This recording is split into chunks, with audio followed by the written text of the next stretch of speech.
Nous vous souhaitons à tous la bienvenue dans le nom précieux du Seigneur. Nous voulons commencer avec le cantique 545. L'épouse persévère déjà depuis longtemps. Seigneur, et attend ton retour. Le 545. Ça, c'est dans la réalité notre prière à tous et notre désir. Et nous avons vu et nous avons remarqué comment est-ce que ce cantique, en fait, est passé de Matthieu 25 à Apocalypse 22. Matthieu 25 parle de l'époux qui vient et Apocalypse 22 parle et dit l'esprit et l'épouse disent viens. Tous ceux qui ont réellement entendu le cri de réveil de Matthieu 25, qui ont cru et qui ont marché avec le Seigneur, vont complètement à la fin réellement dire en accord avec l'Esprit de Dieu. Viens bientôt Seigneur Jésus. Chantons pour deuxième cantique tout de suite le 585. Je suis un pèlerin vers Sion, ma vie et mon tout, c'est seulement Jésus. Le 585. Chantons encore ensemble le cantique 605 et ensuite le frère Graff nous lira la parole d'introduction avant la prière. Nous avons une requête particulière pour la sœur Catherine qui est malade, qui a le cancer. Nous allons tout à l'heure encore la porter au Seigneur. Le 605, le frère Graff de la Suisse maintenant. Venez mes frères et sœurs, moi aussi je vous salue cordialement dans le nom précieux et saint de notre Seigneur Jésus-Christ. Nous sommes vraiment reconnaissants et heureux de ce que nous pouvons de nouveau être ici, sous l'écoute de la parole de Dieu et dans sa présence. Avant que je lise la parole d'introduction, je voudrais d'abord remettre la salutation cordiale. J'ai eu le privilège pour la première fois d'être ce mois à Bruxelles. Là-bas, il y a une assemblée. Ce sont tous des frères et des sœurs de l'Afrique. Je ne sais pas, peut-être qu'il y avait 80 ou bien 90 ou bien même plus réunis. Et j'ai eu une expérience merveilleuse là-bas d'être dans une culture, dans une assemblée qui vraiment est liée dans le Seigneur, ensemble et qui a reçu la parole comme nous l'avons reçue ici. Dans le même week-end, j'ai eu une assemblée et les frères et sœurs remettent aussi là-bas leurs salutations cordiales et fraternelles. Je voudrais remettre une salutation. Je voudrais ici rendre un témoignage. Vous avez ici, vous voyez beaucoup de frères et de sœurs jeunes de l'Allemagne. Nous avons eu depuis jeudi, samedi et ce matin, dimanche, nous avons de nouveau eu à Wolfsburg, en Allemagne, la rencontre des jeunes et j'étais vraiment surpris et profondément impressionné. Moi, personnellement, je n'ai jamais vu tant de jeunes réunis et ce qui m'a particulièrement réjoui, j'ai jamais vu tant de jeunes de la Suisse venir comme cette fois-ci. Cela m'a réellement réjoui et je peux simplement rendre ce témoignage que le Seigneur était vraiment parmi nous dans les réunions, mais aussi entre-temps, donc pendant les réunions et entre les réunions. Et c'est vraiment une relation intime les uns avec les autres. Et je voudrais encore encourager les jeunes de la Suisse. S'il y a encore une réunion de jeunes, venez et cherchez la communion. Et demandez à ceux qui étaient dans ces réunions. Je suis convaincu que, moi-même, je ne vais pas personnellement ici rendre témoignage à la place des jeunes. Mais je suis convaincu que si tous les jeunes étaient ici, devant, et disaient Amen, vous saurez, n'est-ce pas, que réellement la bénédiction de Dieu s'est reposée sur ce week-end. Et je voudrais aussi ne pas ici donner l'honneur à un homme, mais je voudrais dire que Dieu a réellement béni d'une manière particulière notre frère Helmut Miskis et qu'il le bénit toujours de nouveau. Je suis étonné de voir comment est-ce que ce week-end s'est déroulé, dans quel repos spirituel et ordre tout s'est déroulé. Et cette parole est devenue pour moi encore plus consciente. Dieu est un Dieu d'ordre et pas de désordre. Et si nous disons que le Seigneur est parmi nous, a été parmi nous, alors ça veut dire que l'ordre aussi est selon le Seigneur. Et ça, nous pouvons vraiment l'expérimenter. Je voudrais, avant la prière, lire le psaume 33. Le psaume 33.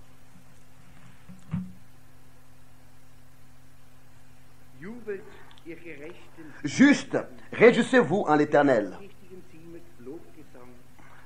La louange sied aux hommes droits. Célébrez l'Éternel avec la harpe. Célébrez-le sur le luth à 10 cordes. Chantez-lui un cantique nouveau. Faites retentir.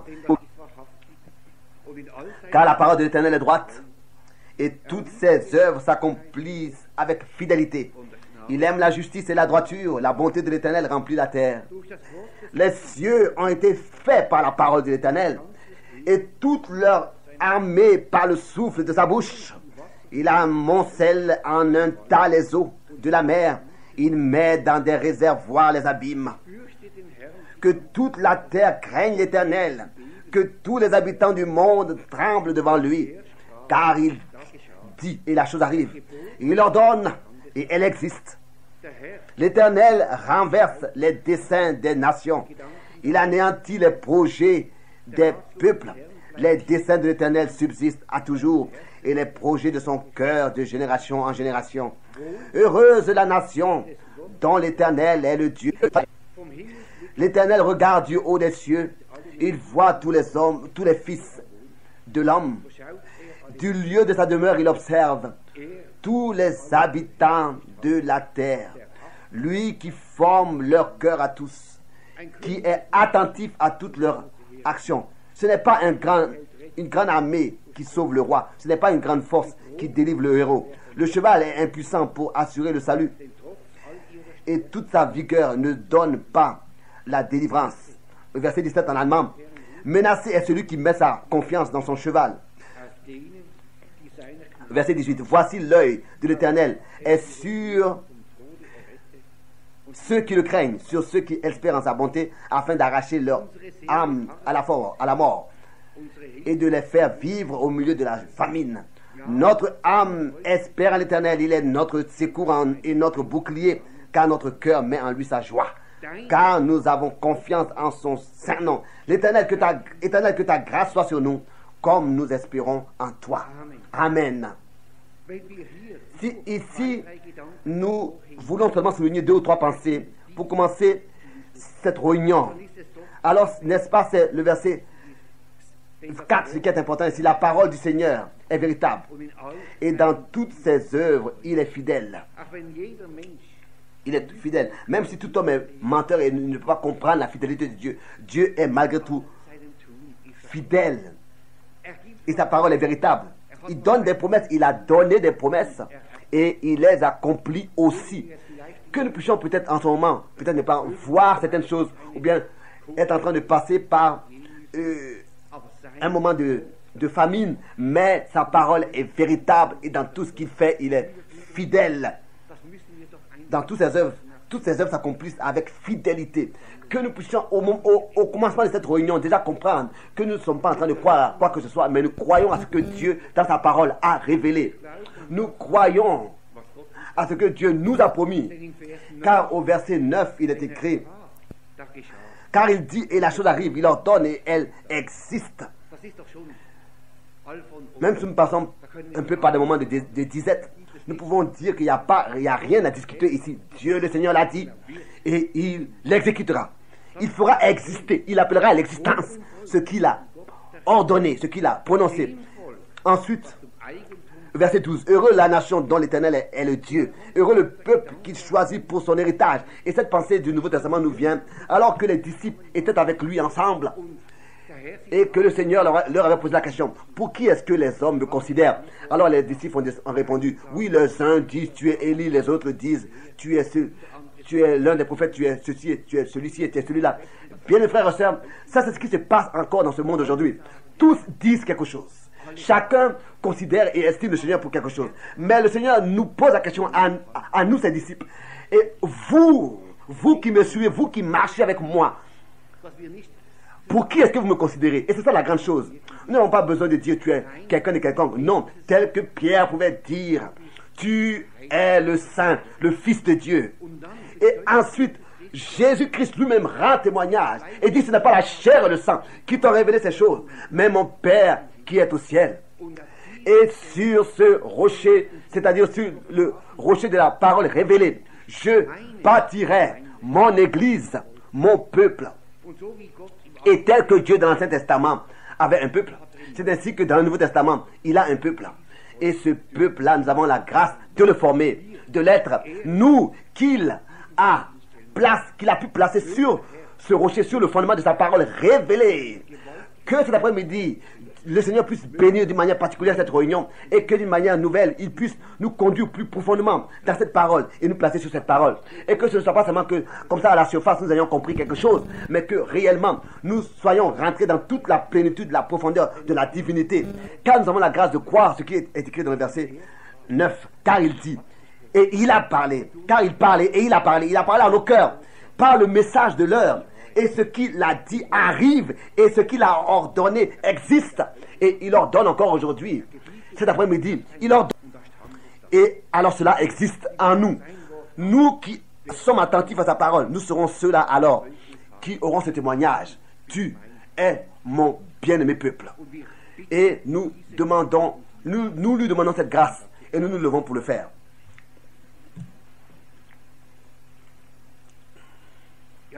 Oui, Père céleste au ciel, nous te remercions pour ces heures dans lesquelles nous pouvons être réunis sous l'écoute de ta parole. Nous te remercions pour ta présence. Nous te remercions pour ta parole, car tu as dit, Seigneur, tu parles et ce que tu dis arrive. Et tu as parlé à nos cœurs. Déjà par les cantiques que nous avons chantés, et tu continueras encore à parler avec nous, et nous allons expérimenter, nous allons voir que réellement tu fais quelque chose en nous. Comme aussi il est écrit dans la parole, que ta parole ne revient pas vide à toi, si ce n'est qu'elle a accompli les choses pour lesquelles tu l'as envoyé et accompli en nous toute ta volonté. Ainsi nous te remercions pour ta grâce, pour ton amour et pour tout ce que tu as fait en nous. Et encore cet après-midi, ce que tu veux faire. C'est ainsi que je te demande, Seigneur, que tu puisses ôter tout ce qui se tiendrait en obstacle entre toi et nous et qui dérangerait la communion intime que tu veux établir avec nous. Et que tu puisses nous remplir de ta plénitude, de ton amour, de ton esprit et donner à chacun ce qu'il a besoin. Que ce soit consolation, que ce soit guérison, que ce soit édification. Mais avant toute chose, Seigneur, ton instruction, ton enseignement, et tes ordres. Nous te louons, nous t'exaltons, nous te donnons à toi seul l'honneur. Nous te remercions de ce que, avec tous nos problèmes et tous nos soucis, nos problèmes, nous pouvons venir devant toi. Et que nous avons la certitude que chaque prière que nous faisons monter à toi sert aussi à ce que, dans cette situation, tu puisses parler. Parce que quand toi tu parles, ce que tu dis arrive.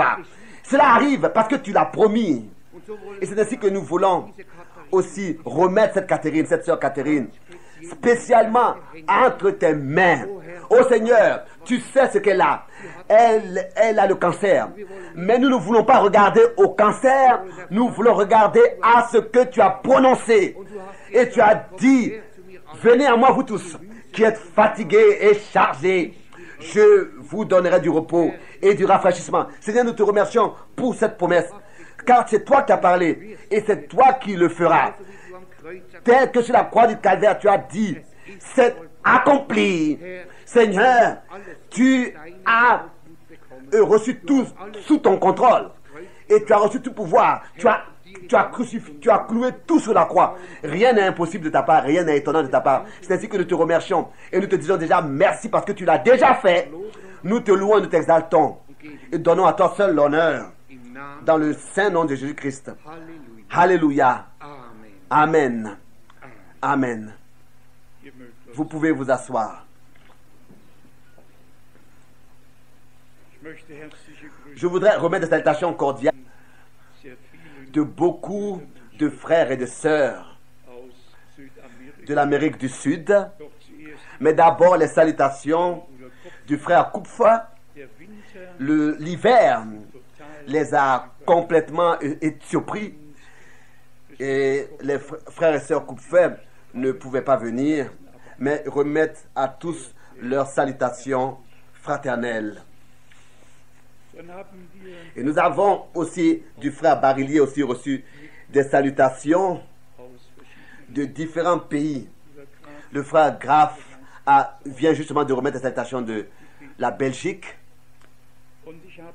Et j'ai aussi des salutations du Pérou, de la Bolivie, du Chili. C'était réellement un voyage particulier. On ne peut pas entrer dans les détails des choses. Au Pérou, nous avions régulièrement des émissions de télévision. Nous avions eu 2 fois par semaine et plusieurs milliers de personnes ont déjà été atteintes et encore plus vont être atteints. À La Paz, c'est l'endroit qui, toujours de nouveau, me fait penser à l'air difficile.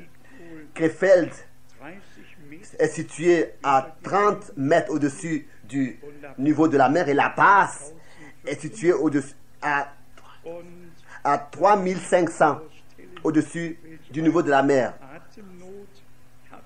Et on peut bien s'imaginer quel problème pour respirer peut avoir lieu là-bas.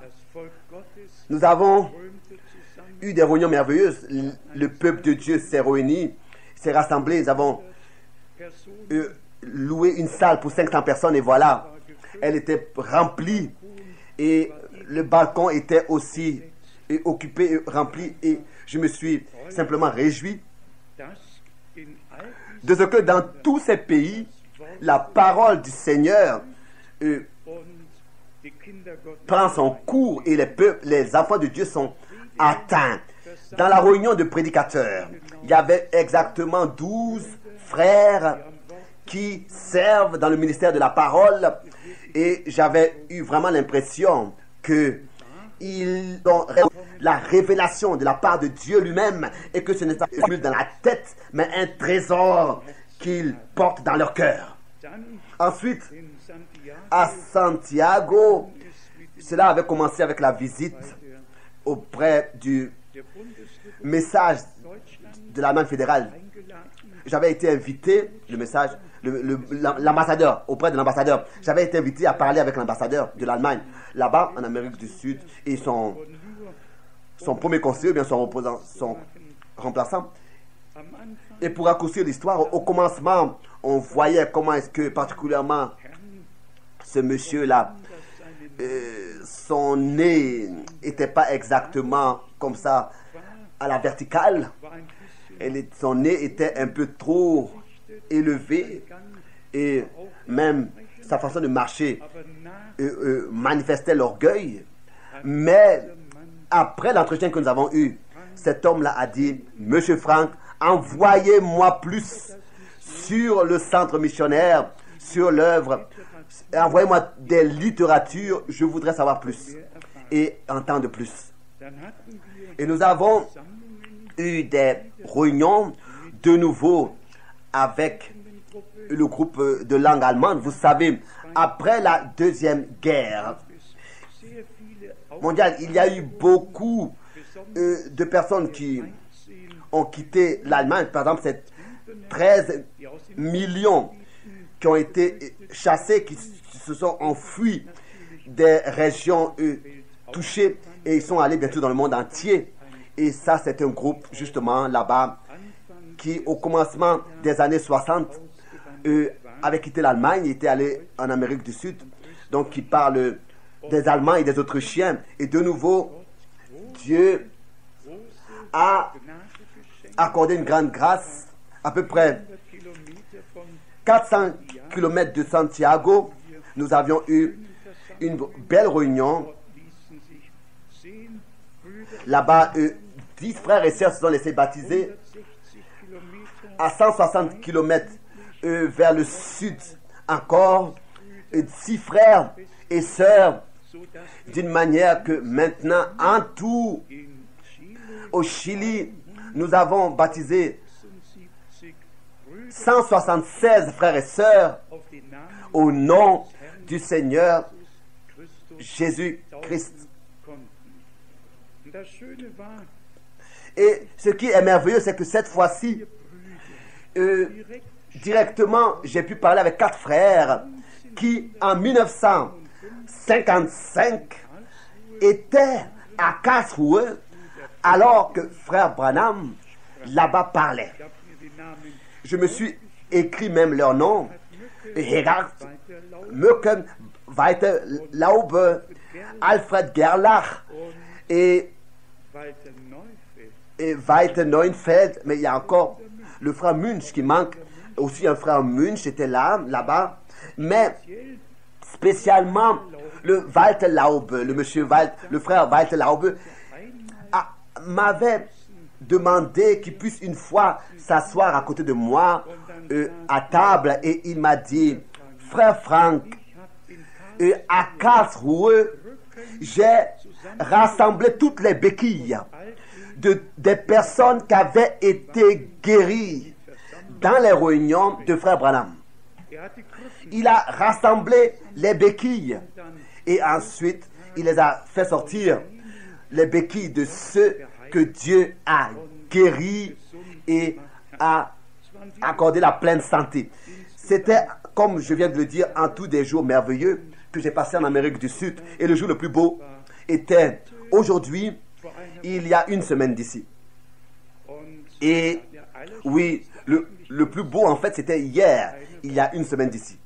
Le plus beau jour. Vous devez vous imaginer si par exemple une assemblée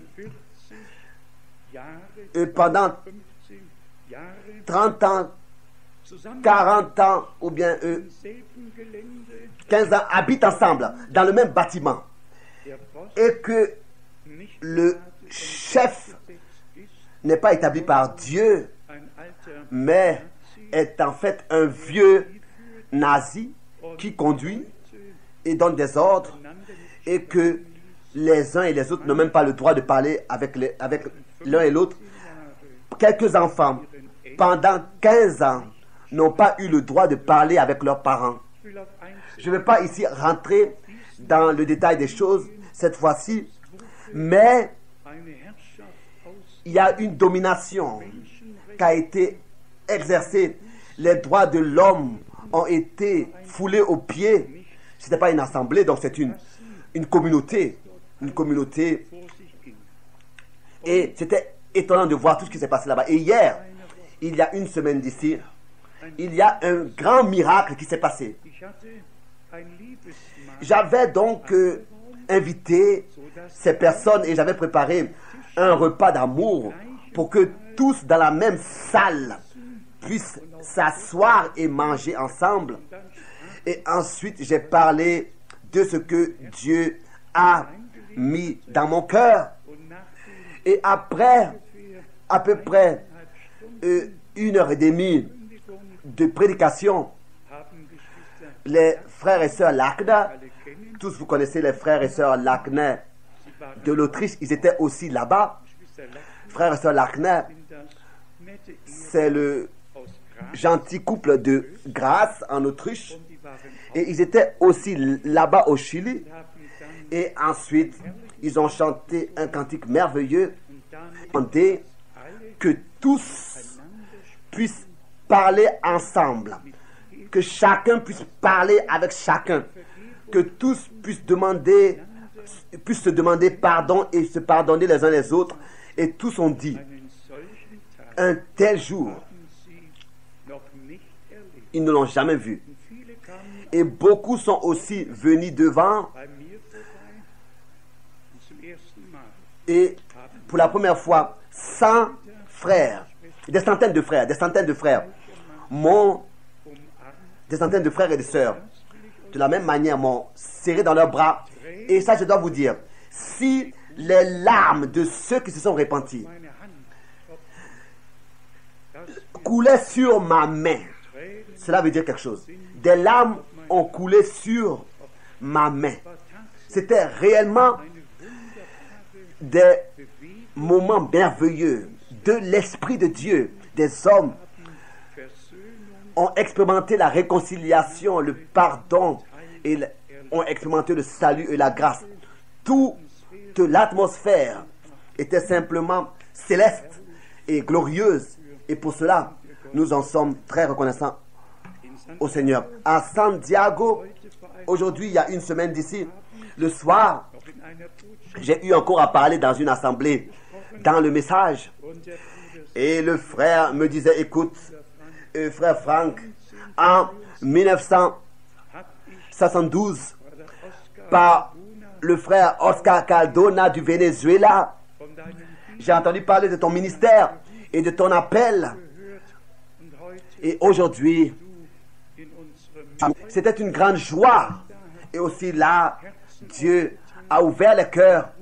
Un frère de Paraguay était venu et lui aussi les larmes coulaient de ses yeux.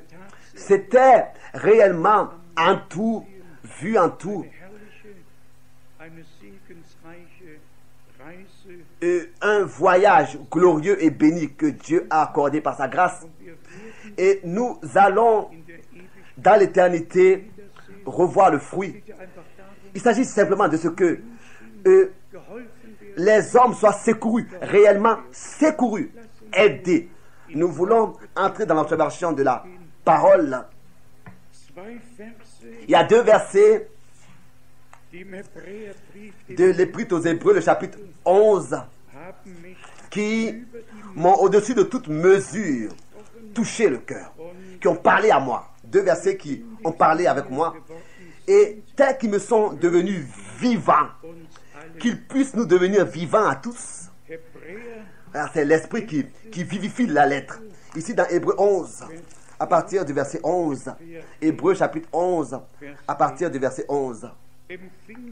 C'est par la foi que Sarah elle-même, malgré son âge avancé, fut rendue capable. Rappelez-vous, rappelez-vous cette phrase, fut rendue capable. En allemand, a reçu la force, la puissance, la force d'avoir une postérité. Parce qu'elle crut à la fidélité de celui qui avait fait la promesse, qui avait fait la promesse. Le verset 13 maintenant. C'est dans la foi qu'ils sont tous morts sans avoir obtenu les choses promises.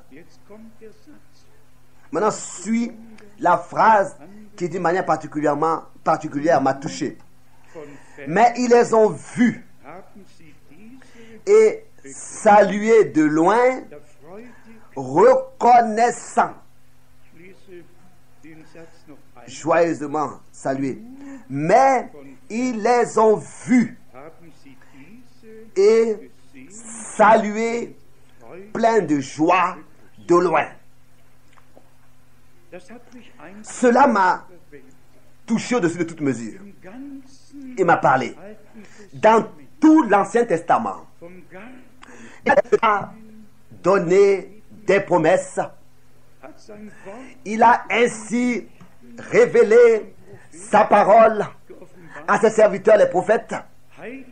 C'étaient des saints hommes qui, de la part de Dieu, ont parlé, poussés par le Saint-Esprit, et ont exposé le conseil du salut de Dieu avec toutes les promesses.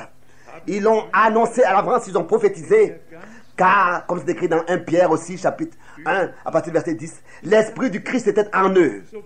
Et dans 2 Pierre 1, verset 19 et 20. Et j'ai pensé à moi-même, Adam, d'un lointain, a eu, déjà dans le jardin d'Éden, la première promesse. Il a vu cette promesse. Il a salué de loin que la semence de Dieu viendrait par la femme et écrase ras la tête du diable. Le lointain était de 4000 années. Ce n'était pas quelque chose de simple. Mais il a vu ces choses de loin. Il a salué ces choses de loin. Il s'est déjà réjoui. Il a souhaité la bienvenue à cela. Il a attendu ces choses. Que la promesse puisse s'accomplir. Je pensais à Enoch, le 7e après Adam, qui a prophétisé en ces termes: voici le Seigneur est venu avec ses saintes myriades pour exercer un jugement contre tous et pour faire rendre compte à tous les impies. Il vivait 3000 années avant Christ. Jude, chapitre verset 14 et 15 jusqu'à 16. Il a salué cette promesse. Il s'est réjoui. Il a su que Dieu a parlé et que cela va s'accomplir. Ensuite, nous avons Abraham. Il vivait 2000 années avant Christ. Il a cru les promesses que Dieu lui avait données. Il les a saluées de loin, plein de joie. Il les a saluées de loin. Déjà, que cela puisse s'accomplir. Je pensais à David, qui a prononcé la plupart des prophéties. Il vivait donc 1000 ans avant Christ, et il a salué ce que il a cru, et il a salué ce que Dieu avait promis, et il a espéré voir et expérimenter les choses dont il parlait. Et nous pensons à Ésaïe. Il vivait 800 ans avant Christ. Lui aussi, il a prononcé des promesses. Je pense maintenant à frère Branham, qui spécialement sur Ésaïe parlait, et il a comme ça présenté comme ça un entretien entre Ésaïe, et il a dit avec Ésaïe, et il a dit: Ésaïe, tu es en train maintenant de mourir, et tu as dit qu'une vierge enfantera et naîtra un fils, aura un fils qui s'appellera, qui portera le nom d'Emmanuel. Maintenant tu es sur le lit de mort? Est-ce que tu es en train de mourir? Est-ce que tu es encore certain que ce que tu as prononcé va s'accomplir? Et frère Branham dit de manière si belle, avec la dernière force qu'Ésaïe avait, il a dit: ça, je ne l'ai pas dit de moi-même, ça, c'est Dieu qui l'a prononcé par moi, et cela va s'accomplir. Si avec cela, je pense à Malachie, il vivait 400 ans avant Christ, et il a donné cette promesse: voici, je vous envoie mon messager devant moi qui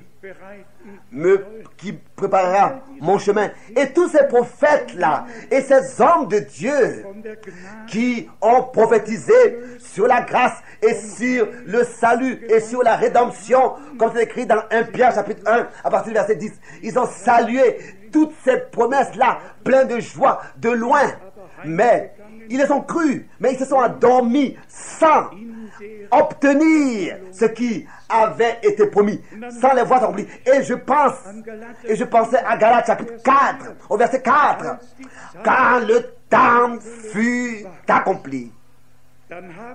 C'est ainsi que nous avons déjà, avec le commencement du Nouveau Testament, les promesses plus vues de loin et plus considérées et saluées de loin.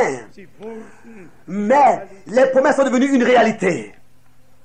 Dieu a d'une manière merveilleuse fait de grandes choses. Bien-aimés frères et sœurs, nous vivons aujourd'hui dans le temps dans lequel nous pouvons obtenir ce que Dieu, dans tout laps de temps de l'Ancien Testament, a promis. Et tous se sont endormis et n'ont pas vu l'accomplissement de ces promesses, comme c'est écrit dans Actes des Apôtres. concernant le rétablissement de toutes choses dont les prophètes avaient prophétisé. Actes des Apôtres chapitre 3, versets 20-21. Nous, comme le prophète a dit, le Seigneur a dit, avec Abraham, Isaac et Jacob, nous allons nous asseoir dans le royaume de Dieu. Et nous allons louer Dieu le Seigneur. Tous croyaient la venue du Messie. C'était leur espérance dans tout l'Ancien Testament. Et ensuite, l'écrivain d'Hébreux, 11 d'Hébreux, dans les 2 derniers versets, avec cette constatation,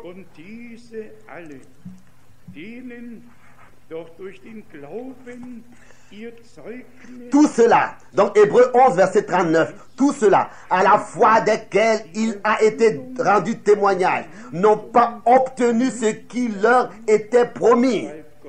Dieu, ayant en vue quelque chose de meilleur pour nous, afin qu'ils ne parviennent pas sans nous à la perfection.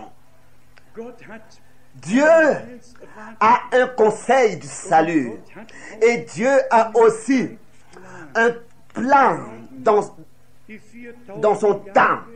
Nous avons ces 4000 années de l'Ancien Testament dans lesquelles des hommes de Dieu ont prophétisé sur la grâce et le salut. Nous avons les 2000 années du Nouveau Testament et avec cela reste encore une année de 1000 ans duquel dans Apocalypse 20 déjà 5 fois il est écrit, c'est-à-dire concernant le règne de paix de 1000 ans. Bien sûr, Dieu ne regarde pas à notre calendrier, mais en général, nous avons la vue d'ensemble et la compréhension reçue de ce que le temps de la grâce a eu un commencement et va avoir une fin. Et il y a plus de promesses qui maintenant, avant le retour du Christ, s'accomplissent qu'il y en avait eu qui s'étaient accomplis lors de sa première venue. Car en tout, il y a 333 promesses particulières qui parlent de la venue du Seigneur, de la grâce et du salut, qui présentent le conseil du salut de notre Dieu et l'annonce à l'avance. Et de ces 333 prophéties, lors de la première venue du Christ, il y a 109 qui se sont accomplies. Le reste s'accomplit maintenant. Et nous avons la grâce de voir sur le fondement des signes des temps que réellement nous ne vivons pas seulement dans un âge prophétique, une génération prophétique particulière. Avec cela, il doit être exprimé que nous vivons dans un laps de temps dans lequel des prophéties bibliques et des prédictions bibliques s'accomplissent. Mais nous vivons aussi réellement à la fin de la fin des temps. Et nous insistons sur cela dans le monde entier, que Dieu a accompli ses promesses. Je voudrais aller dans le Nouveau Testament, car nous avons, si nous regardons par exemple le commencement du Nouveau Testament, déjà directement l'introduction de ce qui avait été vu dans le lointain, ce qui déjà dans l'Ancien Testament avait été vu d'un lointain énorme et qui avait été cru et salué. Dans le Nouveau Testament, cela est devenu très, très proche. Lisons cela dans Matthieu, chapitre 3, à partir du verset 1 jusqu'au verset 3. Matthieu, chapitre 3, verset 1 jusqu'au verset 3. Matthieu, chapitre 3, à partir du verset 1. En ce temps-là, parut Jean-Baptiste, prêchant dans le désert de Judée. Il disait, répentez-vous, car le royaume des cieux est proche. Ce n'était plus loin. Dans le Nouveau Testament, cela est devenu très, très proche. Lisons cela dans Matthieu, chapitre 3, à partir du verset 1 jusqu'au verset 3. Matthieu, chapitre 3, verset 1 jusqu'au verset 3. Matthieu, chapitre 3, à partir du verset 1. En ce temps-là parut Jean-Baptiste, prêchant dans le désert de Judée. Il disait, répentez-vous, car le royaume des cieux est proche. Ce n'était plus loin. Il n'était plus il y a 4000 années dans le futur, ou bien 3000 années, ou bien 2000 années, plus 1000 années. Il n'était plus 2000 années, ou bien 1000 années, ou bien 3000 années. Le temps était proche. Le royaume de Dieu pouvait être, comme pour dire, violé et emparé. Car, comme il est écrit dans Luc 16, verset 16, Jean-Baptiste était un prophète promis. Et jusqu'à lui, et depuis ce jour, le royaume de Dieu est proche et ce sont les violents qui s'en emparent. Et je voudrais souligner cette expression-là, proche, en relation, en face d'Hébreux 11, versets 11 et 13. L'expression loin. L'un est vu de loin et cru, et malgré tout saluer, souhaiter la bienvenue de loin, cru, de loin, en espérant que, oh, si cela déjà pouvait être dans le temps où cela s'accomplit. Car les prophètes, dans 1 Pierre chapitre 1, verset 10, ont sondé pour savoir quelle époque cela concerne. Et ici dans Matthieu 3, le royaume de Dieu est prêché parce qu'il est proche. Jean n'avait plus besoin de regarder dans le lointain futur, comme tous les autres prophètes. Il était lui-même l'accomplissement. Car la loi et les prophètes ont subsisté jusqu'à Jean. Depuis lors, le royaume de Dieu est annoncé. Et à chacun use de patience pour y entrer. Donc ici, dans Matthieu 4, verset 17, ici est le point important, bien mes frères et sœurs. Au verset 3, Jean est celui qui avait été annoncé par Isaïe le prophète. Matthieu 3, verset 3. Lorsqu'il disait ici la voix de celui qui crut dans le désert. Et bien mes frères et sœurs, aujourd'hui nous devons comprendre cela. Nous avons souvent eu à parler d'Abraham. Maintenant nous avons lu concernant Sarah. Sarah était convaincue. Pas seulement Abraham. Ça nous le savons tous. Mais Sarah, concernant Abraham, nous savons qu'il était convaincu. Mais Sarah était aussi convaincue que ce que Dieu le Seigneur avait dit va s'accomplir et doit s'accomplir. Car il n'est pas seulement dit d'Abraham dans Romains 4 qu'il avait estimé fidèle et plus que capable celui qui avait fait la promesse, mais aussi Sarah. Et comme les serviteurs de Dieu et les prophètes avaient de tout leur cœur une certitude qu'ils avaient portée, qu'ils avaient reçue de Dieu, était que nous l'avons entendu dans la parole d'introduction. Dans le psaume 33, la parole de l'Éternel est certaine. Et dans toutes ses œuvres, il est fidèle. Et sa parole est certaine. Et aussi certain que la parole du Seigneur est certaine. C'est ainsi que tous les véritables enfants de Dieu, dans ce temps, vont expérimenter cette parole qui avait été prophétisée il y a des années passées, mais qui était déterminée pour notre époque.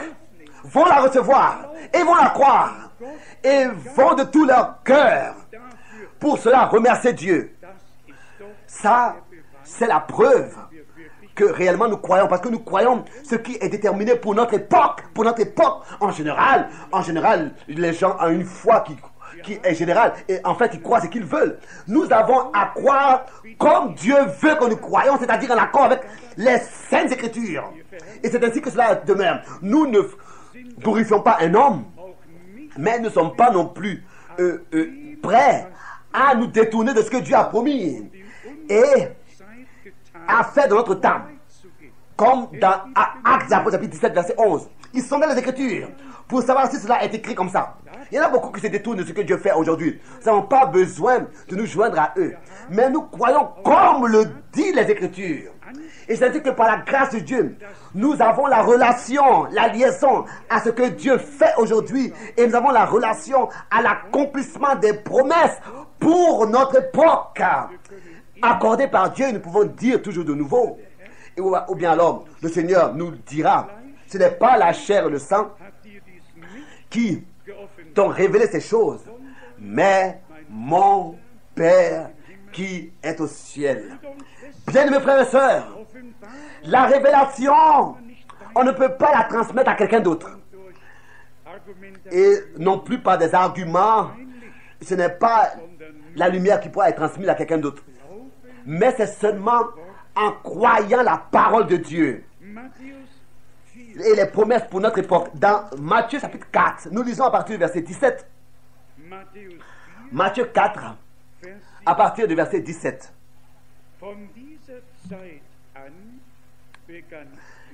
Dès lors, Jésus commença à prêcher et à dire: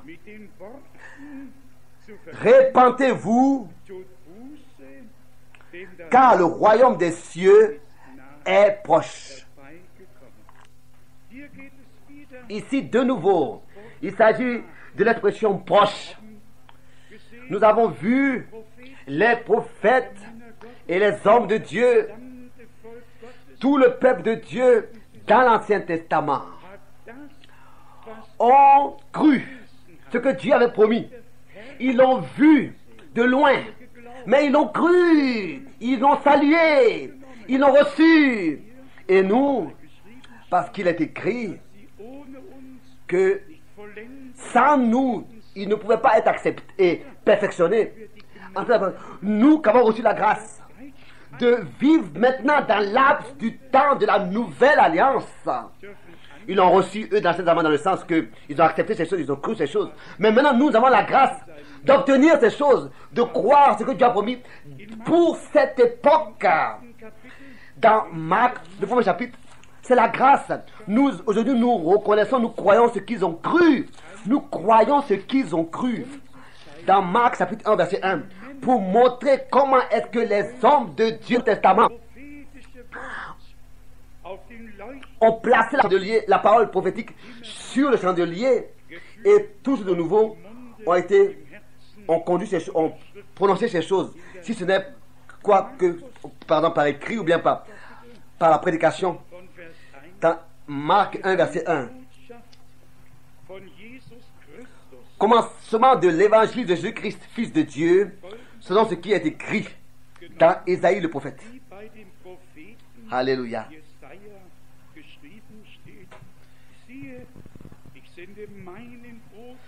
Voici, j'envoie devant toi mon messager qui préparera ton chemin. Ça, c'est Malachie 3, verset 1. Ensuite, la prochaine parole suit. C'est la voix de celui qui crie dans le désert: planissez ses sentiers.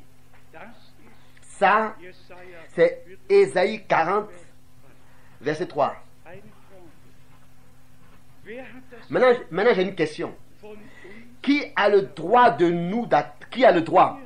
d'attendre de nous que nous puissions nous détourner des prophéties bibliques pour cette époque? C'est pas possible.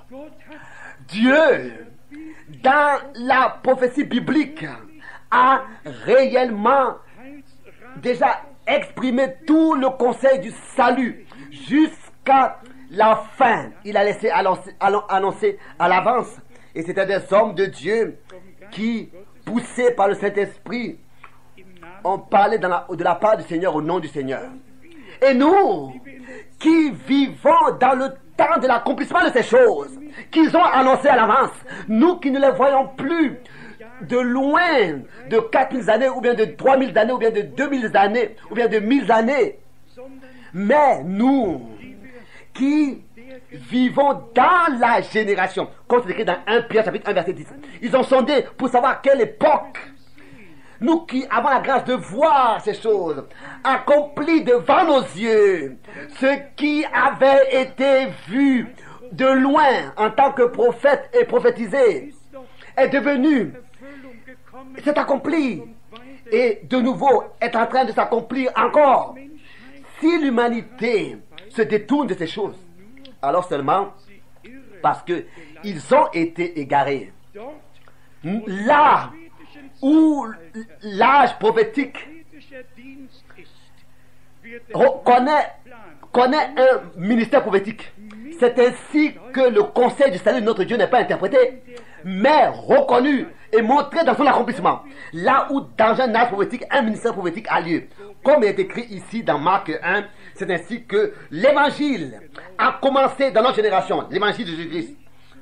Mais bien frères et sœurs, nous n'appartenons pas à ceux qui glorifient un homme ou bien glorifient un endroit. Non, nous appartenons à ceux qui donnent seulement l'honneur à Dieu. Et s'il est parlé dans Matthieu 24, verset 14 et Apocalypse, l'évangile éternel du royaume, donc ça concerne les promesses, selon ce qui est écrit dans Ésaïe le prophète, dans les prophètes. Si par exemple il est dit, celui qui reçoit celui que j'ai envoyé me reçoit, alors c'est comme ça que aujourd'hui encore le Seigneur envoie ses serviteurs, et c'est ainsi que sur cette terre sa parole comme un document nous est transmise. Et ensuite nous qui vivons dans l'époque de l'accomplissement de ces choses, nous avons la grâce réellement de voir ces choses, plus de les interpréter. Comme c'est écrit dans Romains 1, verset 4, l'évangile est selon l'écrit des prophètes. Et ce qui m'a touché le cœur dans ce temps présent, c'est d'abord qu'il est écrit, et Sarah reçut la force, a été rendue capable par la force de Dieu, par la puissance qu'elle a reçue. Elle a reçu la force. Et pourquoi est-ce qu'elle a reçu la force? Ou bien est-ce qu'elle a été rendue capable? Parce qu'elle croyait. Elle croyait les promesses pour déterminer pour son époque. Et c'est ainsi que cette foi-là est devenue la puissance de Dieu en elle. Et par la puissance de Dieu, elle a été rendue capable d'obtenir ce qui avait été promis. Et c'est ainsi que, telle qu'elle pensait en elle-même, comment est-ce que moi, en tant que femme âgée, cela doit s'accomplir? Mais c'était un rire joyeux, c'était un cœur qui se réjouissait, et elle a reçu la puissance parce qu'elle a cru. Elle n'a pas cru n'importe quoi, elle a cru ce qui avait été promis pour l'époque dans laquelle elle vivait. Et Hébreux 11 verset 11 et Hébreux 11 verset 13, ces deux versets, d'un côté nous voyons que ceux qui dans leur époque acceptent, reçoivent la parole de la promesse pour cette époque. Ce sont ceux-là qui reçoivent la puissance de Dieu. Ils sont par cela rendus capables d'obtenir, sans considérer leur état présent, sans considérer leur faiblesse. Ça n'a pas d'importance. Ils fixent leur regard à la promesse. Celui qui croit verra la gloire de Dieu. Celui qui croit verra la parole de Dieu s'accomplir. C'est pour cette raison qu'il est écrit que Sarah a été rendue capable, pas seulement d'avoir. Pourquoi? Parce qu'elle a estimé fidèle celui qui lui a fait la promesse. Alors, dans quel état sommes-nous aujourd'hui? Il ne s'agit pas de nous efforcer nous-mêmes. Il s'agit que Dieu nous rende capables, pas seulement de reconnaître les promesses pour ce temps. On ne veut pas ici utiliser notre propre force. Pourquoi? On a seulement besoin des promesses de Dieu, de les recevoir en nous et d'expérimenter l'effet de la puissance de Dieu parce qu'on a cru. Comme il est écrit dans 1 Thessaloniciens 2, verset 13, que la parole produit son effet en ceux qui croient. Et Abraham et Sarah étaient en accord. Abraham a été circoncis alors qu'il avait 99 ans. Sarah avait 89 ans. Mais donc ils avaient dépassé l'âge de pouvoir enfanter. Mais elle croyait. Elle a reçu la puissance. Elle a été rendue capable. Elle a été rendue capable. Pourquoi? Parce qu'elle a regardé à celui qui a donné la promesse. Pas à son corps, mais à l'invisible, comme si elle le voyait. Aujourd'hui, nous aussi, nous serons rendus capables. C'est parce que c'est Dieu qui l'a dit. Si nous croyons, il faut que cela s'accomplisse. Bien, mes frères et sœurs, pour moi, alors que cela était vivant comme ça, de cette manière, était vivifié par l'Esprit de Dieu, cela était une grande leçon. Et je souhaitais seulement que tous nous ayons cette grâce de ne pas à nous garder aux circonstances, mais de regarder à celui qui a donné la promesse. Et ensuite, c'est ainsi que nous serons rendus capables, par la puissance de Dieu, aussi, qui produit son effet à cause de la foi que nous avons sur les promesses pour cette époque dans laquelle nous vivons. Et nous les verrons s'accomplir. Bien, mes frères et sœurs, voici la leçon. Recevons cela de tout notre cœur. Dans tout l'Ancien Testament, tous ont regardé dans le futur. Comme Abraham pouvait dire, comme le Seigneur pouvait dire d'Abraham, qu'Abraham a vu ses jours. Ils les ont salués de loin. Ils ont vu ces choses. Ils ont cru ce qui leur avait été montré et révélé par Dieu. Comme je le disais déjà, les uns, ça a duré 4000 années, les deux 3000 années, les deux 2000 années, les autres 1000 années, les autres 800 ans, 400 ans. Malachie, le dernier prophète.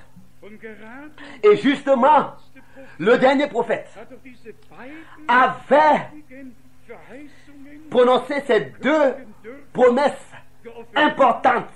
Il les a reçues révélées par le Saint-Esprit, ces deux promesses importantes. La première, faisons mention de Jean-Baptiste, qui a été précurseur de la première venue du Christ. Et la deuxième promesse, voici, je vous envoie le prophète Élie avant que le jour terrible et redoutable de l'Éternel vienne. Ça, c'est la parole de Dieu. Le ciel et la terre passeront, mais la parole de Dieu ne peut pas passer sans s'accomplir. Et c'est seulement celui qui la croit qui recevra la révélation sur cette promesse et qui recevra la puissance telle qu'il est écrit. Car le royaume de Dieu sera prêché, et celui qui et ce sont les violents qui s'en emparent. Mais celui, quoique le royaume de Dieu soit proche, ceux qui ne considèrent pas le royaume de Dieu, qui se passent sans prendre part à ce que Dieu a promis pour cette époque, ils ne pourront pas entrer dans le royaume de Dieu. Il faut d'abord croire ce que Dieu a promis pour cette époque, ce qu'il a promis, le croire. C'est comme ça que nous pourrons entrer dans le royaume de Dieu. Dans Luc, nous avons tout un résumé de ce que notre Seigneur autrefois a dit. Et cette parole est importante et qu'il a confirmé dans son accomplissement. Dans Luc 4, au verset 17. Luc 4, verset 17. Et on lui remit le livre du prophète Ésaïe.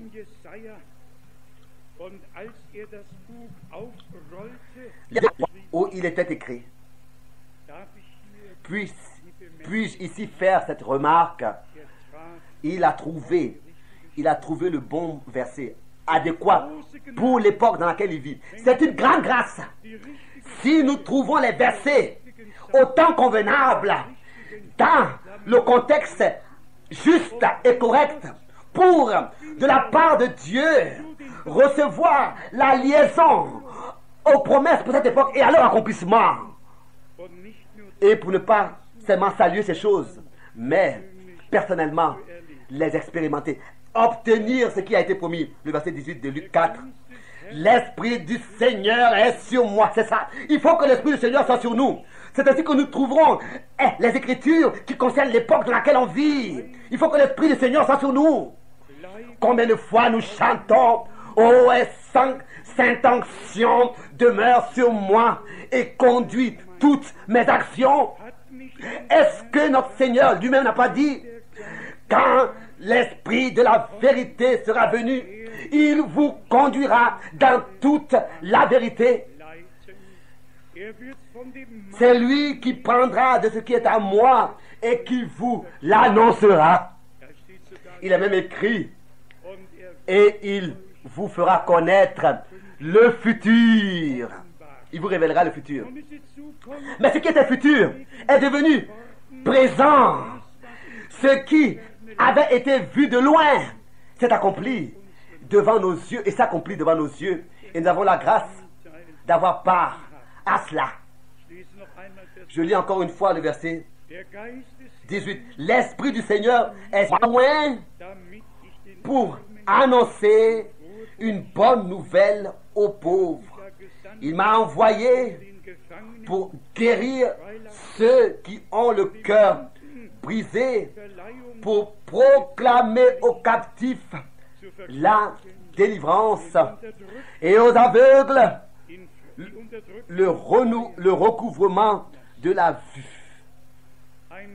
Une parole adressée à nous tous. Si aujourd'hui il y a des personnes qui sont fatiguées et qui sont chargées parmi nous, que aujourd'hui, s'il y a encore des hommes parmi nous qui de manière terrestre ou bien de manière spirituelle sont en prison, que aux captifs la délivrance soit proclamée par la prédication de la parole de Dieu, que tous ces différents points-là cités par le Seigneur trouvent leur accomplissement dans notre vie, que ce ne soit pas seulement que nous ayons la partie prophétique, mais aussi la partie de l'évangile et la partie de l'enseignement, que nous ayons un plein évangile, que nous écoutons et que nous expérimentons un plein évangile avec des pleines expériences. Il faut que la proclamation ne soit pas seulement faite, mais que la délivrance soit faite. J'ai vu, alors que j'entendais de ce frère, comment est-ce qu'il a recueilli, il a rassemblé toutes les béquilles et les soirs des réunions du frère Branham. Et si nous pensons ici à Isaïe 35, à partir du verset 5 et 6, là il est écrit, n'est-ce pas, que quand le Seigneur notre Dieu viendra, alors les aveugles retrouveront la vue, les paralytiques marcheront, etc. Et si nous observons le ministère de notre Seigneur, partout où il était, où il allait, les choses surnaturelles se passaient. Les hommes expérimentaient leur délivrance, leur guérison, le pardon de leurs péchés. Et si nous pensons aux paroles de notre Seigneur, Jean 14, verset 12, les œuvres que j'ai faites, vous les ferez aussi, et encore de plus grandes que celles-ci, vous les ferez. Ce n'est pas l'homme qui, si nous continuons à lire, nous constaterons que dans Jean 7 au verset 38 et dans Jean 10 au verset 10, le Seigneur a dit, ce n'est pas moi qui fais ces œuvres, mais le Père qui est en moi, et nous aussi. Si nous croyons en lui, comme le dit cette écriture, et quand il passera, il enverra le Saint-Esprit, c'est écrit dans Jean 7 au verset 38. Alors ce n'est pas l'homme de Dieu, ce n'est pas le prophète, mais c'est Dieu qui utilise un vase, un ustensile terrestre, un vase qu'il peut remplir pour lui-même être à l'œuvre. Et partout où une prédication claire et vraie de l'évangile éternel, de l'évangile du royaume de Jésus-Christ existe, c'est là que ce n'est pas seulement que ces choses doivent arriver. Là, il faut obligatoirement que, en tant que confirmation, en tant que accompagnement de la prédication véritable de l'évangile, il faut que ces effets surnaturels s'accomplissent. C'est écrit dans Marc 16, verset 16 et 17, etc. Jusqu'au verset 19. Etc. Jusqu'au verset 19. Le Seigneur travaillait avec eux et confirmait la parole par des signes, des prodiges et des miracles. Nous avons eu vendredi l'enterrement de notre bien-aimée sœur Danzeisen. Et en tant que frère, nous avons fait certaines expériences. Des expériences que nous avons faites avec Dieu. J'étais réellement étonné d'entendre comment est-ce que chaque frère, dans son témoignage, a montré comment est-ce qu'il a expérimenté d'une manière multiple et merveilleuse Dieu. Comment est-ce que Dieu, par sa grâce, a confirmé sa parole. Nous appartenons pas à ceux qui appellent des personnes sur la plateforme devant la chair pour donc nous gonfler la poitrine pour que nous puissions dire qu'en tant que prédicateur, c'est notre foi qui a produit ces choses. Non, nous appartenons à ceux qui sont reconnaissants pour tout ce que Dieu a fait. Et il faut que cela soit ainsi, comme Paul pouvait dire dans Romains 15, qu'il ne dit rien si ce n'est que Christ l'a fait par lui. Et c'est ainsi que les choses doivent être avec nous aussi, comme dans Ésaïe 26, verset 12. Et comme avec Sarah, que nous puissions recevoir la puissance par la foi d'aller de l'avant jusqu'à que la promesse devienne une réalité. Parce que même si nous vivons dans le temps où nous reconnaissons la promesse, Il faut qu'on soit rendu capable d'obtenir ces choses. Et c'est par la foi qu'elle a été rendue capable. Comme notre Seigneur dit ici, dans Luc 4, verset 21.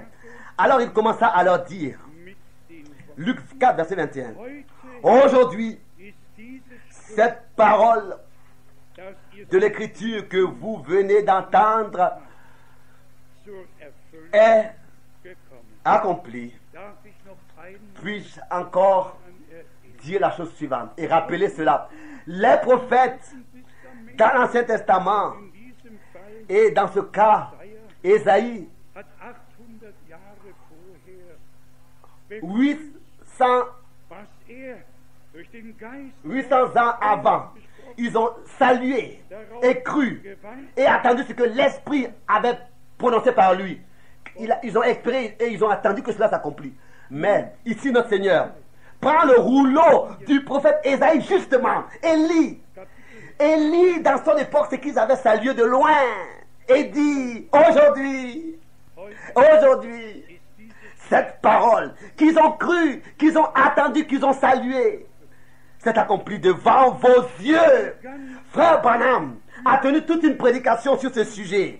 Aujourd'hui, cette parole de l'Écriture, pas seulement, mais que vous venez justement d'attendre, est accomplie. L'accomplissement des prophéties bibliques. Aujourd'hui, il s'agit de lire les versets qui se sont pris dans notre génération et qui vont s'accomplir et qui s'accomplissent. Nous pouvons dire, nous ne sommes pas des gens qui ont couru après des femmes habilement conçues, mais nous vous avons présenté la parole prophétique en tant qu'orientation spirituelle à prendre. Et nous n'avons pas honte de cette parole. Nous la croyons et nous la recevons. Et parce que nous croyons ce que Dieu a déterminé pour cette époque, nous recevons la puissance pour être rendus capables d'obtenir jusqu'à l'accomplissement de la dernière promesse. Luc 21, nous avons ici un témoignage merveilleux. Luc 21, à partir du verset 8, et peut-être encore le verset Luc 21, verset 8. Jésus répondit, prenez garde que vous ne soyez séduits, car plusieurs viendront sous mon nom, disant c'est moi. Et le temps approche. Ne le croyez pas, on peut dire ne le croyez pas. Ensuite il suit. Et le temps approche. Le temps est proche. Ne les suivez pas. C'est ça. Nous ne devons pas suivre quelqu'un qui dit et je suis ceci, je suis cela. Non. Et si quelqu'un prétend que le Seigneur est dans le désert, ou bien il est dans, ne le croyez pas et ne les suivez pas. Et ensuite ici, nous avons directement au verset 31 cette réponse importante dans Luc 21, verset 31. De même, quand vous verrez ces choses arriver, sachez que le royaume de Dieu est proche. Proche. Dans l'Ancien Testament, loin. Mais dans le Nouveau Testament, tout s'est rapproché. Le royaume de Dieu qui avait été annoncé à l'avance de ceux, subitement il est écrit, de celui-ci, subitement il est écrit que le royaume de Dieu ne vient pas avec apparence, mais il est au milieu de vous. Le royaume de Dieu s'est frayé un chemin. Et tous ceux qui ont reçu la grâce de Dieu et qui ont cru l'accomplissement de l'Écriture peuvent y entrer. Il est écrit dans l'Apocalypse, pour le représenter devant les yeux aussi, l'autre passage, d'un côté, le lointain de l'Ancien Testament, et dans le Nouveau Testament, l'accomplissement, pour nous montrer ces choses. Et bien, mes frères et sœurs, laissez-moi encore dire cela ici. Ne prêtez pas l'oreille à aucun homme qui remet en question ce que Dieu a promis et ce que Dieu fait dans le présent. Non, mettez-vous en chemin. Car si Dieu ne peut pas parler avec un homme, ce n'est pas nous qui pourrons produire un effet pour qu'il puisse croire. Il faut que ce soit Dieu qui parle à son cœur. Écoute, on peut que prier pour la personne. Écoutez ici en ce qui concerne le temps qui est proche. L'Apocalypse aussi, le chapitre 1. Lisons ici à partir du premier verset. Et à cause du contexte, Apocalypse, révélation de Jésus-Christ que Dieu lui a donné pour montrer à ses serviteurs les choses qui doivent arriver bientôt et qu'il a fait connaître par l'envoi de son ange à son serviteur Jean. Celui-ci a rendu témoignage de la parole de Dieu, a attesté la parole de Dieu et a fui. Et ensuite il est écrit ces paroles merveilleuses: sauvé celui qui lit et ceux qui entendent les paroles de la prophétie et qui gardent les choses qui y sont écrites, car le temps de leur accomplissement est proche. Le temps de l'accomplissement est proche. Dans tout laps de temps du Nouveau Testament, nous vivons dans le temps qui n'est plus loin, mais qui est proche, qui est rapproché, qui est proche, particulièrement dans la première génération et dans la dernière génération, Éphèse et Laodicée. Parce que ça, ce sont les deux âges, laps de temps que Dieu a justement choisi pour justement commencer dans Éphèse son plan du salut et dans Laodicée l'achever pour les nations. Et c'est pour cette raison que notre bien-aimé Seigneur est l'alpha et l'oméga, le premier et le dernier, est ainsi tel qu'au commencement il était, c'est ainsi qu'il est maintenant à la fin, et tel qu'il était au commencement, marchant au milieu des 7 chandeliers d'or et les 7 étoiles dans sa main droite, et les 7 étoiles étaient les 7 anges des 7 âges de l'église, des 7 églises. Ça, c'était des messagers établis par Dieu. Ça, c'était les décisions de Dieu que nous avons à respecter, si ce n'est que nous osons enseigner et instruire Dieu, ou bien reprocher ce qu'il fait, faire des reproches de ce qu'il fait. Sauver celui qui lit et ceux qui entendent les paroles de la prophétie et qui gardent les choses qui y sont écrites. C'est lié au salut. Dans l'époque dans laquelle nous vivons, de lire pas n'importe quoi, mais de lire ce qui est promis pour l'époque dans laquelle on vit, comme dans Luc 4. Et le temps était autrefois proche, aujourd'hui il est encore proche, il est réellement présent. Apocalypse, chapitre 22, à partir du verset 10, après que déjà tout a été dit et décrit dans le livre de la Révélation, ici nous avons cette expression puissante, et il me dit: ne scelle point les paroles de la prophétie de ce livre, car le temps de l'accomplissement est proche.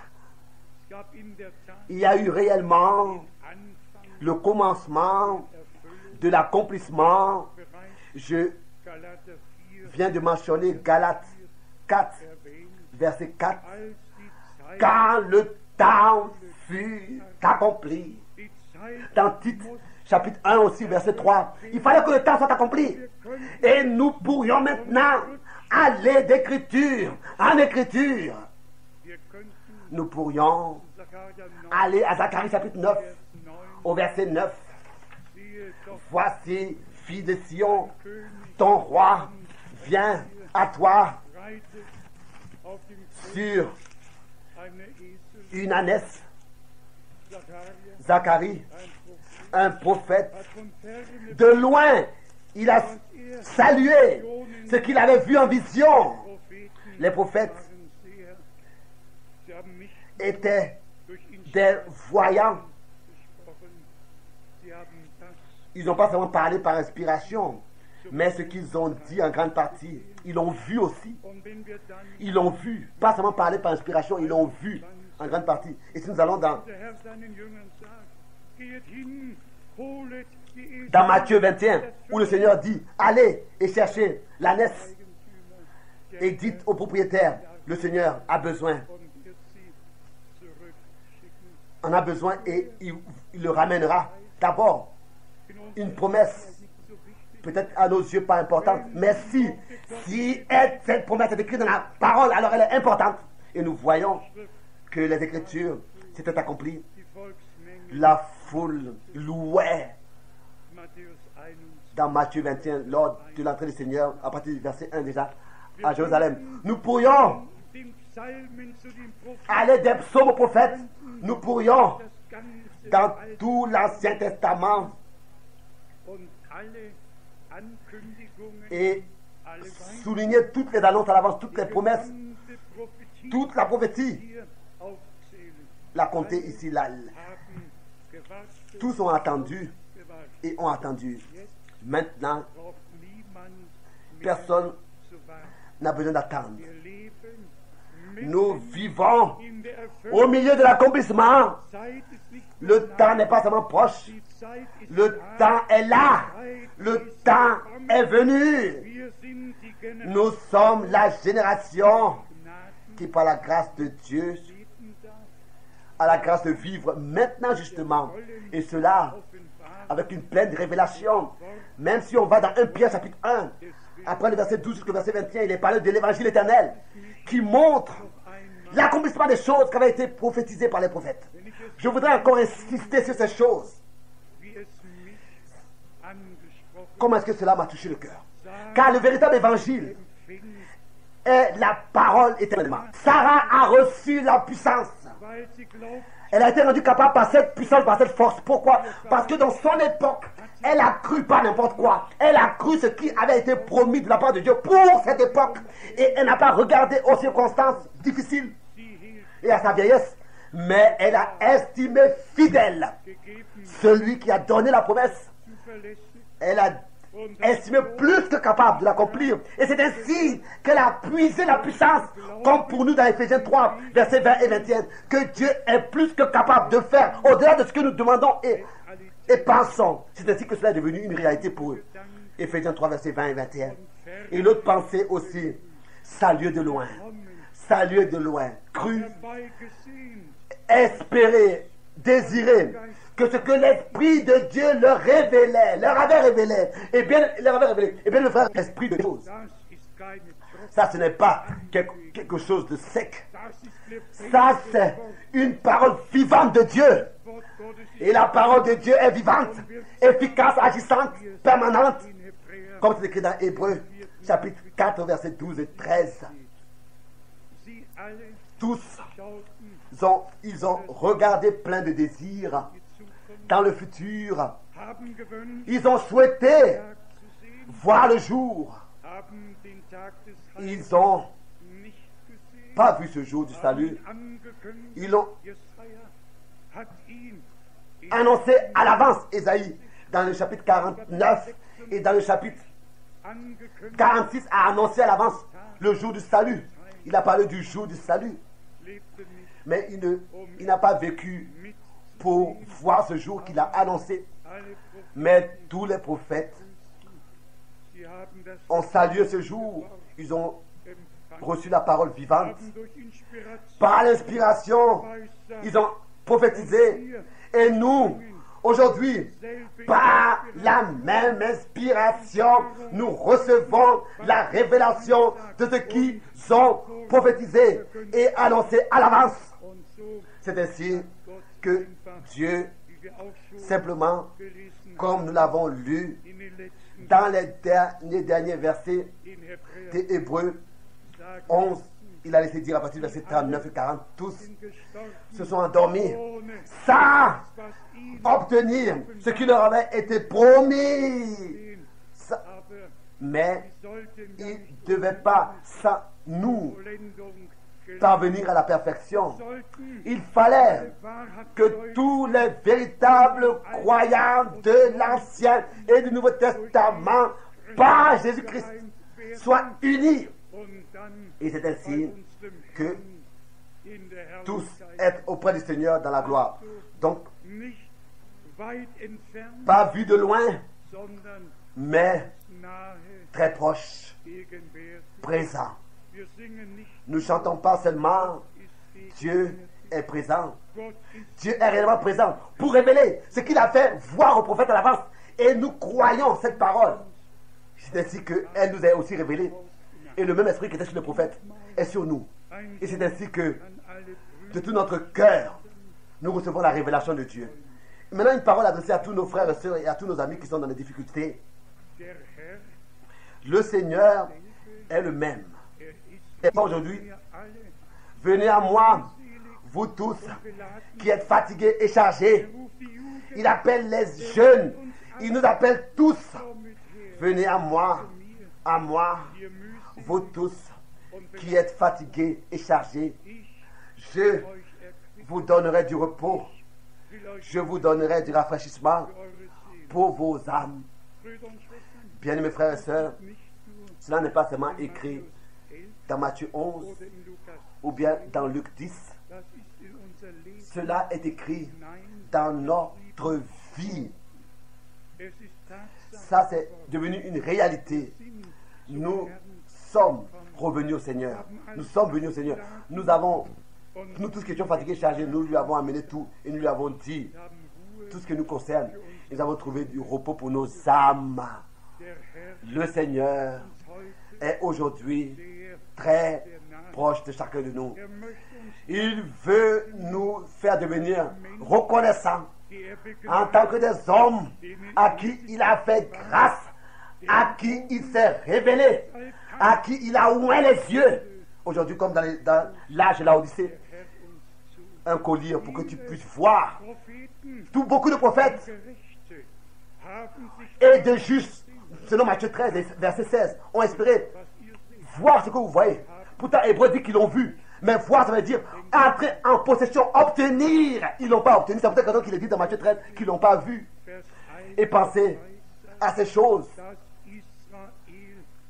telles que Paul a prophétisé que à la fin des temps, Israël sera rassemblé, comme aussi dans Ésaïe, chapitre 14, verset 1. Israël sera rassemblé et planté dans son pays.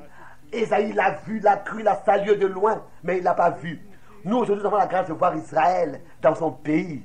Ce que Ésaïe a vu dans Ésaïe 14. Le prophète Jérémie a prophétisé dans le chapitre 31, à partir du verset 10. Lui qui a éparpillé Israël rassemble de nouveau son héritage et le protège comme un berger son troupeau. Il a prophétisé, mais ils ne l'ont pas vu. Ils n'ont pas vu s'accomplir. Ils l'ont salué de loin. Mais voilà, nous vivons aujourd'hui dans l'accomplissement, dans la présence de Dieu, et particulièrement Ézéchiel, chapitre 36, à partir du verset 24. Je vous rassemblerai de tous les peuples dans lesquels je vous ai éparpillés et je vous planterai de nouveau dans votre pays.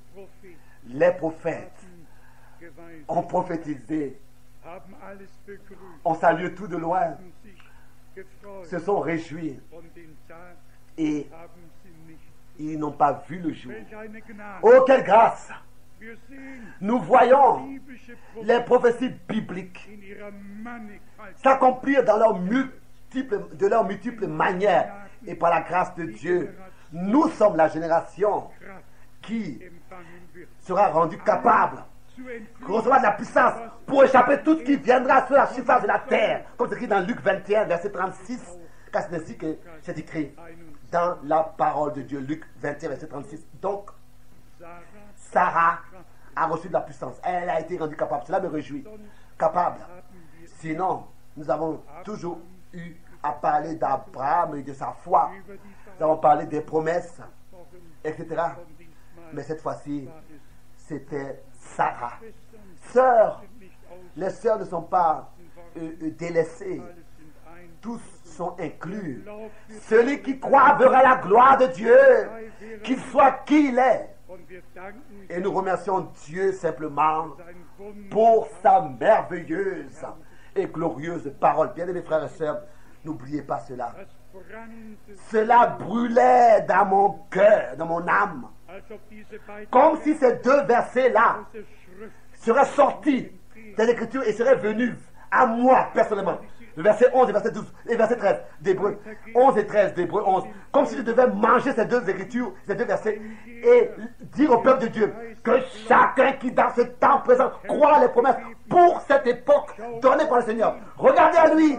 Fixez vos regards à lui. Ne regardez pas à ce que vous voyez et à votre état. Mais estimez le Seigneur fidèle et il fera ce qu'il vous a promis. Et l'autre point, dans l'Ancien Testament, ils ont vu ces choses de loin. Ils les ont saluées.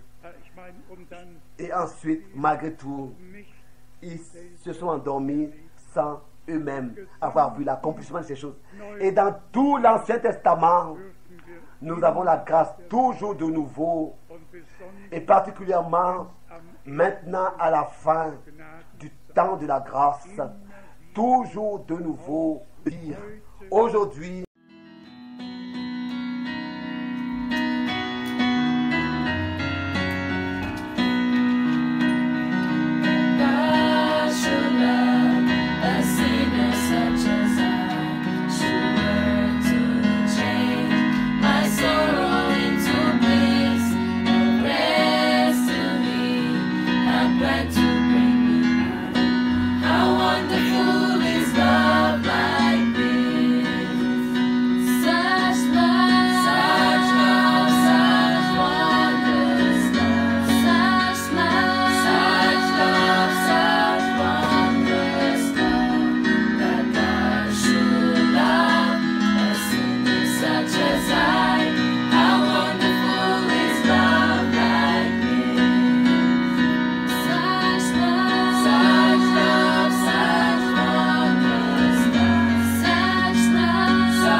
de dire, aujourd'hui, cette écriture est accomplie devant nos yeux.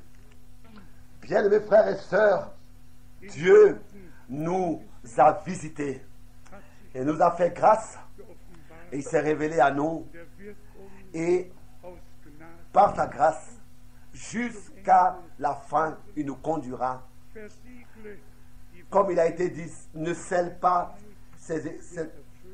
la prophétie de ce livre, car le temps de l'accomplissement est proche, le temps de l'accomplissement est proche. Et là, à notre Dieu, le seul Dieu vivant éternel, qui en Jésus-Christ s'est révélé à nous, et à lui nous a réconciliés avec lui-même par l'œuvre accomplie sur la croix à Golgotha par le sang versé. Notre Dieu, à lui soit la louange, l'honneur et l'adoration maintenant et dans toute l'éternité. Alléluia. Amen. Amen.